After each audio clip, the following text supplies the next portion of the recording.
Sanatkar Konfederasyonu Yönetim Kurulu üyesi, Esnaf ve Sanatkarlar Odası kıymetli temsilcileri, kurumlarımızın çok kıymetli temsilcileri, Ahilik Haftası kutlamaları çelenk sunmak tören programını arz ediyorum. Türkiye Sanatkarlar Odaları Birliği Başkanı Sayın Şevket Keskin'in anıta çelenk sunumu, saygı duruşu ve İstiklal Marşı'nın okunması.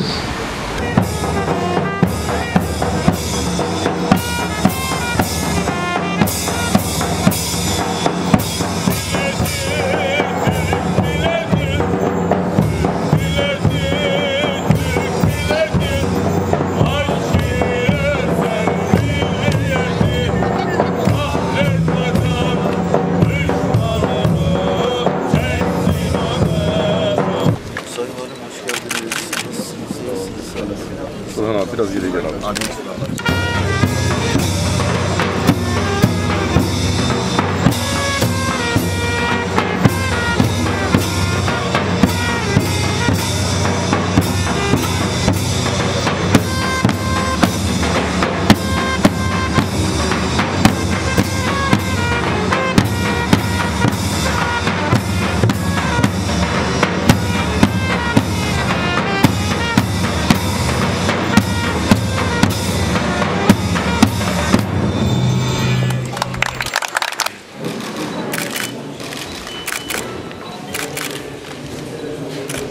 Sayın Belediye Müdürümüz, çok kıymetli Halk Bankası Bölge Müdürümüz, bize gelen bizdendir.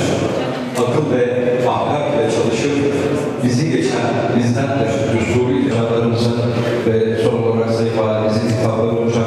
Sayın Valimizin hitaplarından hemen... Sanayi Fahri Mekan'da sizlere anlatmaktan onur duydum.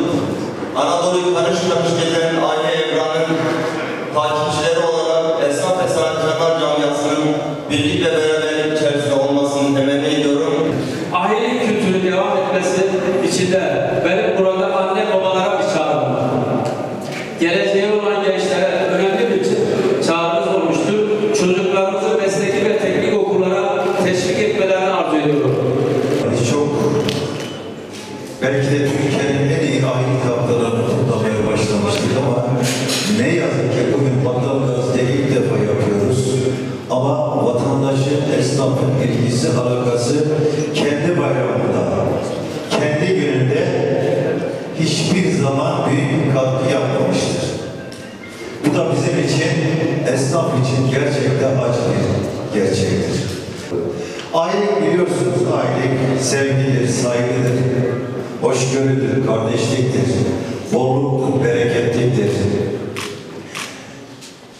Aileye baktığın zaman üç şeyi önemserler.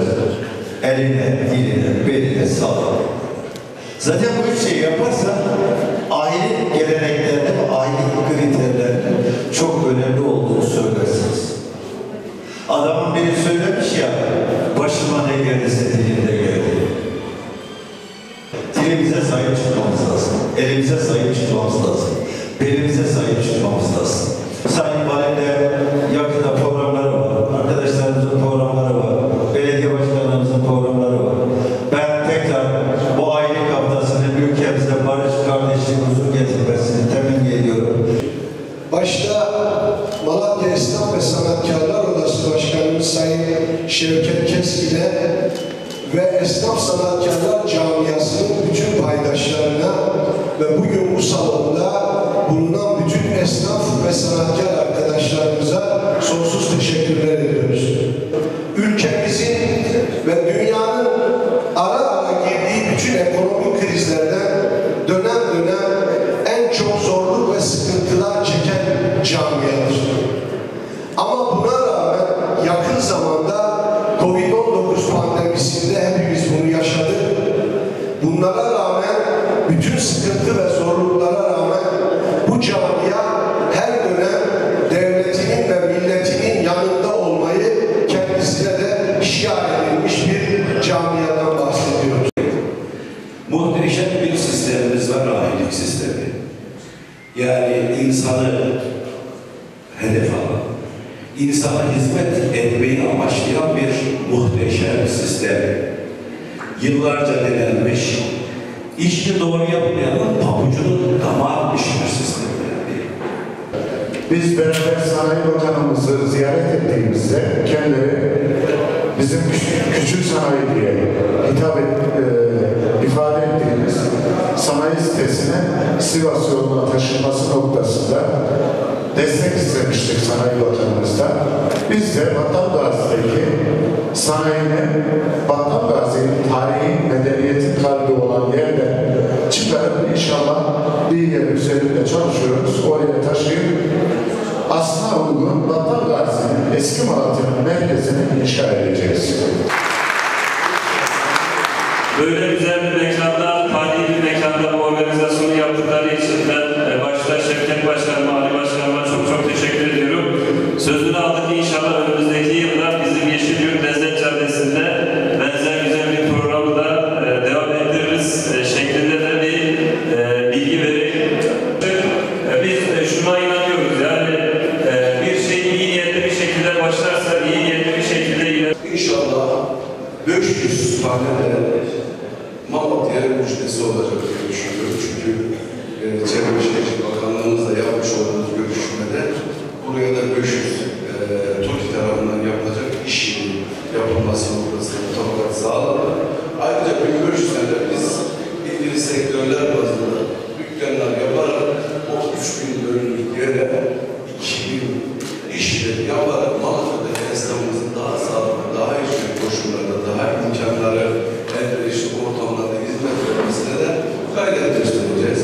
Ben tekrar bu güzel mekanda, bize bu ev sahibi yapan Battal Belediye Başkanımıza ve böyle bir güzel ortamda böyle bir program içinde Esnaf Sanatkarlar Odası Başkanımız, Kefaret Kooperatif Başkanımız, Battal Belediye Esnaf Odası Başkanımıza da teşekkür ediyorum. Bütün esnaflarımızı Ay Evran Haftası'nı tebrik ediyorum, kutluyorum. Allah size doğru yoldan ayırmasın diyorum. Ya biz bunları unuttuğumuz için o büyük üç kıtaya hükmeden o büyük medeniyeti elimizden kaçırdık.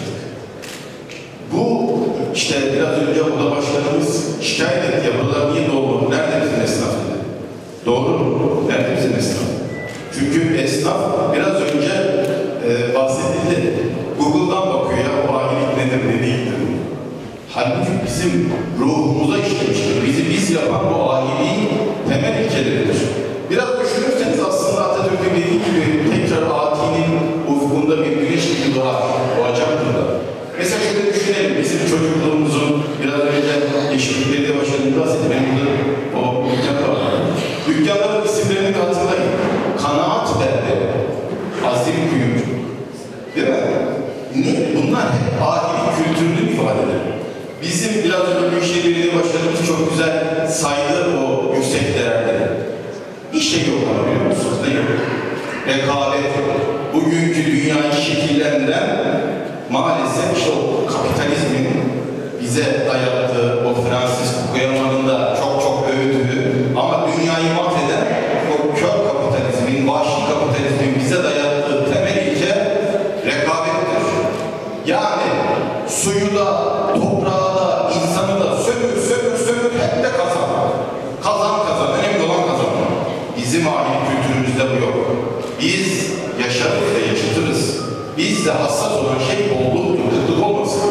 Bütün plan kıtlık olmasın diye kurulmuştur. Ve o ilkeler üzerinde yürür. Pabucu dama atılmak.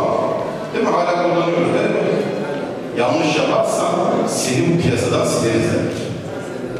Yanlış yaparsan sadece müşteri sana tepki göstermekle kalmaz. Ben de tüm esnaf örgütleri olsa selam dahi vermem demek.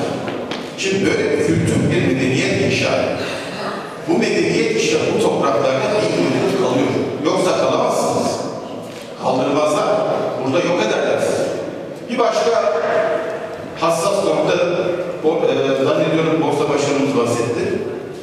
Bizim ahilik teşkilatımız millidir. Bizim ahilik teşkilatımız, esnaflarımız milletine, devletine sonuna kadar bağlıdır. Geri geldiğinde de sorumluluk alır. Ahi Evran diyoruz. Ahi Evran çok büyük bir adam. O anlattığınız değerler hepsi var ama o da yetmiyor. Koca 5 yaşında Moğol istilasına karşı Anadolu'yu örgütlüyor, mücadele ediyor. Hatta vefatının Kayseri'nin işgali sırasında Moğollar tarafından öldürüldüğü de söylenir. Yani böyle de milli bir adamdır. Ve onun kültürüyle yetişmiş olan tüm esnafımız Kurtuluş Savaşı'nda yapmış. Kurtuluş Savaşı'nı kim yaptı? İstanbul mu yaptı? Hayır. İstanbul zaten işgal altındaydı. Türkiye'nin elindeki değerlerin en zengin tarafı olan Batı tarafı işgal altındaydı. Biz Kurtuluş Savaşı'nı Anadolu'nun fakir esnafı da yaptık. Yani Ankara'nın, Kırşehir'in, Malatya'nın esnafı son bir nefesle Kurtuluş Savaşı'nı yaptı. Yani biz yapan, bizi ayakta tutan temel değerler bunlar. 2000 krizini biz nasıl atlattık? Ondan sonra sayısız kriz oldu. Nasıl atlattık onları? Hepsi işte esnaf dayanışmasıyla atlattık. O yüzden bu unutulmuş büyük medeni vasfımızı lütfen yeniden o kor üzerindeki küllenmiş o küllü üfleyelim, o koru yeniden alevleyelim, yeniden o yüksek medeni vasfımıza ulaşalım. Ahilik haftası bunun bir kıvılcımı olsun, bunun bir başlangıcı olsun. Bundan sonra da çok daha coşkulu kutlayalım. Bize yakışan budur ve bu Anadolu'ya da Malatya'dan dağılması da çok yakışır. Çünkü Malatya o açıdan da bir merkez konumundadır. Merkezlerden biri konumundadır. Bize yakışanı yapmak Malatya'ya düşer.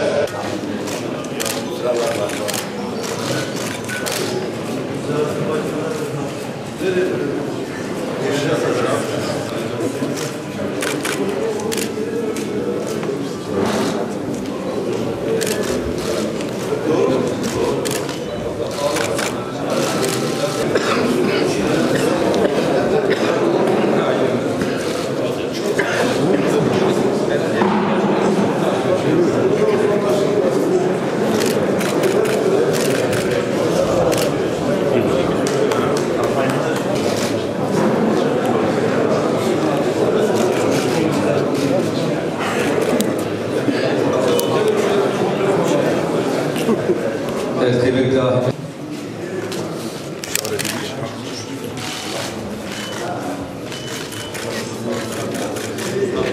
Evet, şimdi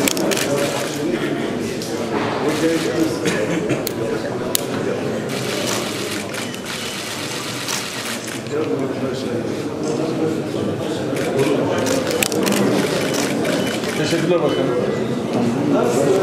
evet, şimdi Mustafa Tanrıverdi beyefendiyle bir onur plaketimiz olacak.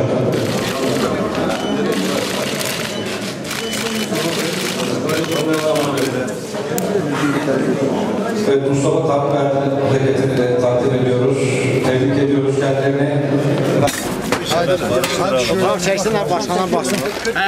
Acele etme. Fotoğraflar çekilsin. Evet arkadaşlar hadi. Bismillahirrahmanirrahim. Bismillah. Oradan ver onu. Başkanım buyurun. Bol millete.